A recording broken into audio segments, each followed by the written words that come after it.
Okay, so ngayon po ay landscape part. Ito po ay Panipiason River, no? Itong dinrawing natin. So makita nyo dyan, no? Inuna natin yung tubig. No? Sinit up muna natin yung tubig. Saka tayo naglagay ng mga stones. Yung pagkatapos niyan ay saka tayo gawa ng background na ulap dyan. At saka yung mga dahon na green.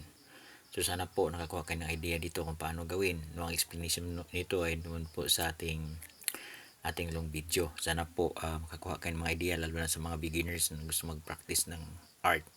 So madali lang po, na importante dyan kasi is yung subject, kung ano yung subject natin, unahin na natin pag-drawing. So yun po, kasi river nga ito nga ay river ng Panipiason. So sana paki-support, paki-follow po itong ating mga videos. Maraming salamat po sa mga sumusunod, no?